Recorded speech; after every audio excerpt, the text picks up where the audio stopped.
السلام علیکم ورحمۃ اللہ وبرکاتہ۔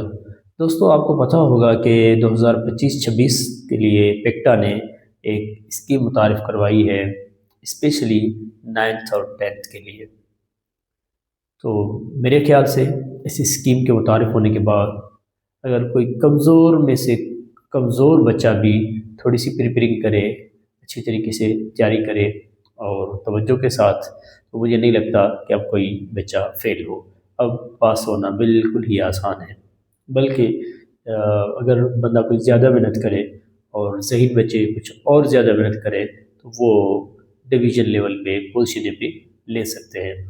تو آئیے آج ہم اس ویڈیو میں بات کریں گے ترجمہ القرآن کے بارے میں۔ اسکیم کے تحت اگرچہ ترجمہ القرآن میں کوئی سا ریلیف نہیں دیا گیا، لیکن آلریڈی ترجمہ القرآن مجید میں کافی ریلیف ہے، جیسے کہ بہت سارے صورت ایسے ہیں جن میں جو باب محاورہ ترجمہ ہے وہ شامل نہیں ہیں۔ اسی طرح بہت سارے صورتوں میں اگر باب محاورہ ترجمہ شامل بھی ہے تو بالکل وہ مختصر آیات ہیں، اس لیے تعداد تو کوئی زیادہ نہیں ہے، اس لیے مختصر وقت میں اساتذہ اور طلباء کے لیے تیاری کرنے کے لیے ایک طریقہ کار میں بتا دیتا ہوں۔ آسان طریقہ یہ ہے کہ آپ ایک دن بچے کو صرف وہ MCQs اور شارٹ جو سوال ہیں، مختصر سوالات ہیں، وہ حل کروائیں اور دوسرے دن ان سے تفصیلی سوالات لکھوائیں اور یاد کروائیں۔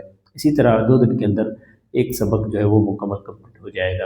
اور جو ذہین بچے ہیں ان کو تو آپ ایک ہی دن کے اندر یہ تمام چیزیں دیں، مختصر سوالات بھی دیں، MCQs بھی دیں اور پلس میں تفصیلی سوالات بھی دیں، بلکہ اور سمارٹ کوئی بچہ ہو تو آپ اس کی سبق دیا جا سکتا ہے۔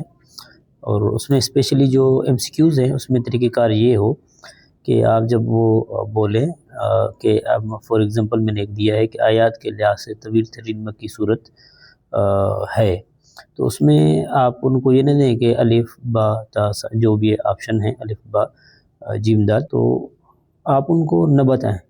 جو سمارٹ بچے ہیں، ذہین بچے ہیں، ان سے ڈائریکٹ آنسر لیں۔ یہ جو آپشن بتائے جاتے ہیں نا، وہ صرف ان بچوں کو بتائے جاتے ہیں جو کمزور لیول کے بچے ہوں اسپیشلی، کیونکہ جب آپ ان کو ہائی لیول پہ تیاری کروائیں گے، پریپیرنگ کرائیں گے، تو جب وہ پیپر دینے جائیں گے تو ان کو بالکل وہ ایزلی وہ پیپر حل کریں گے۔ MCQs یاد کرانے کے بعد پھر آپ ان کو نا مختصر جواب جو ہے وہ یاد کروائیں، یا اگر اسٹوڈنٹ ہیں تو وہ یاد کریں۔ اور اس کا طریقہ کار یہ ہو کہ ان کے نشانات لگائے جائیں۔ فار ایگزامپل سورۃ شعراء کا یہ نام کیوں رکھا گیا، تو پیچھے جو ہے وہ ذکر ہے تو وہاں اس کو نشان ہائی لائٹ کر کے بچے کو بتا دیا جائے یا اسٹوڈنٹ خود ہائی لائٹ کرے۔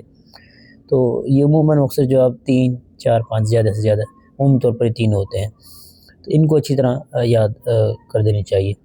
جو مڈل کلاس بچے ہیں، درمیانی لیول کے بچے ہیں، تو وہ MCQs اور مختصر جواب ایک دن کریں اور پھر دوسرے دن تفصیلی جواب کریں۔ اور جو اوور سمارٹ بچے ہیں تو وہ MCQs اور مختصر جواب اور تفصیلی جواب تینوں ایک ساتھ کریں، اور اگر اوور سمارٹ ہیں تو وہ پھر جو باب محاورہ ترجمہ ہوتا ہے وہ بھی ساتھ ساتھ کر لیں۔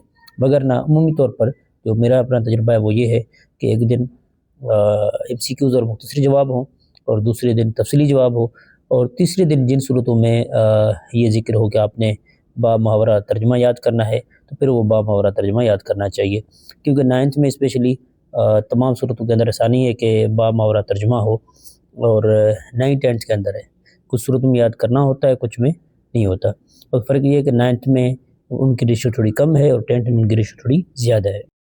تو محنت میں عظمت ہے، محنت کرنا آپ کا کام ہے، اور انشاءاللہ میں گارنٹی دیتا ہوں کہ انشاءاللہ آپ پاس ہو جائیں گے۔ بے فکر رہیے، محنت کرتے رہیے۔